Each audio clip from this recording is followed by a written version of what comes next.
most powerful governments aren't actually the ones that silence people, but the ones that entertain them. In The Hunger Games, Suzanne Collins creates a world where violence is not hidden, it's celebrated.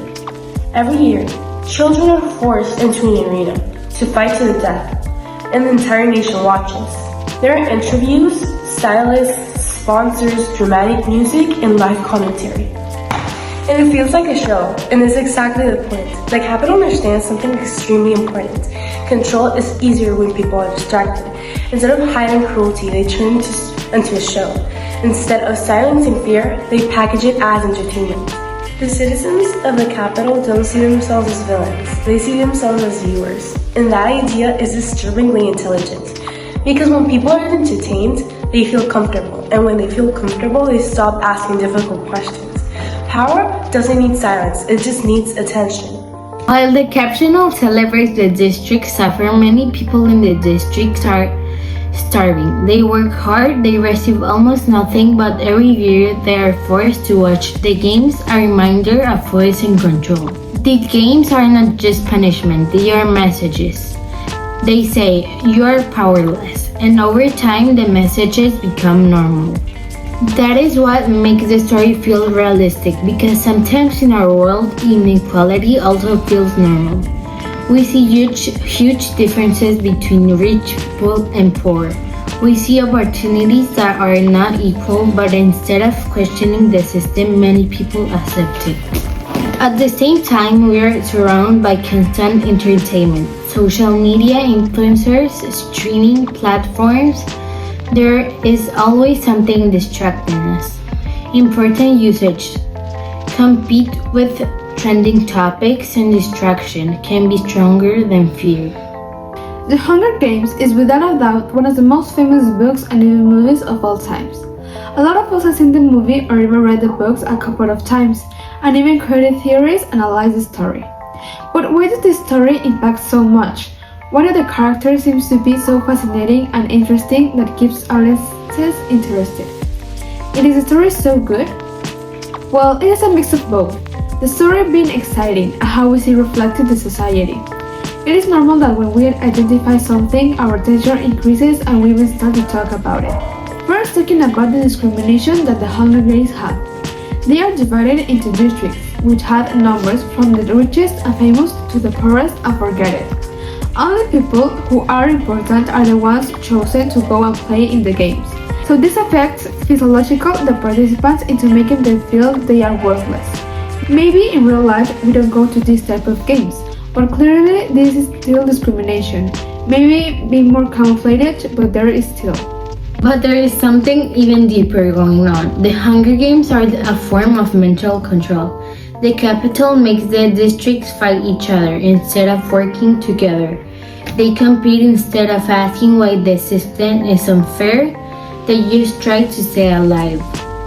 Keeping people divided makes them easier to control, and this idea still matters today. In modern society, people are often separated by politics, opinions, and arguments on social media. When people are busy fighting each other, they are less likely to question the people in charge. Katniss becomes dangerous, not because she's violent, but because she challenges that division. When she's on her crew, one of the contestants in the game, she creates unity between districts. When she refuses to kill Peeta, she refuses to follow the script. She shows that humanity is stronger than the game, and that is threatening for the Capitol.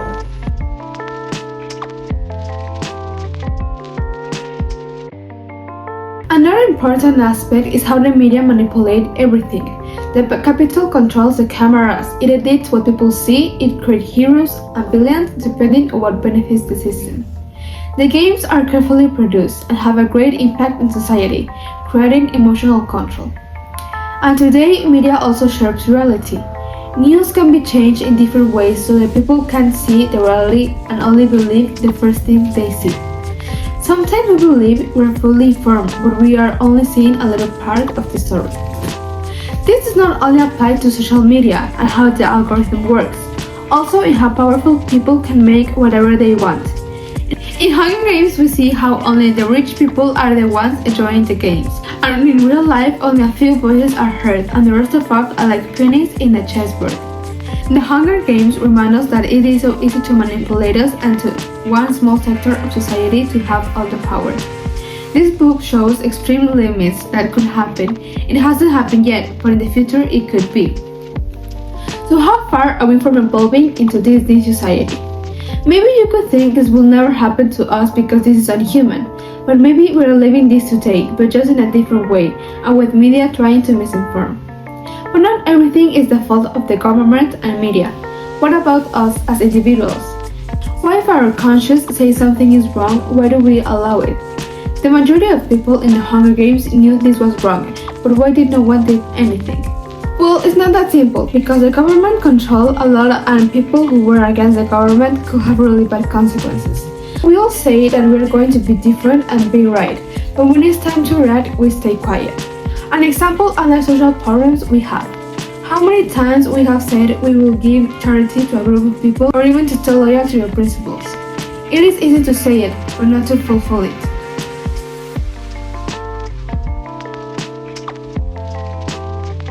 So maybe the reason the Hunger Games feels so real isn't because we see arenas. It's because we see distraction, we see inequality, we see divisions.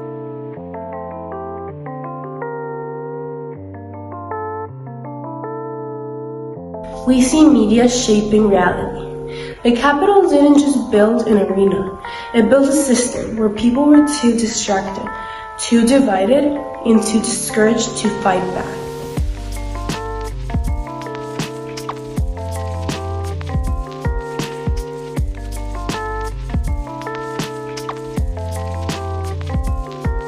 And maybe the most uncomfortable question the book asks is this: are we watching the Hunger Games, or are we actually participating in them? Because if entertainment becomes more important than justice, distraction becomes stronger than awareness. If division becomes stronger than unity, then control doesn't need chains, it only needs our attention.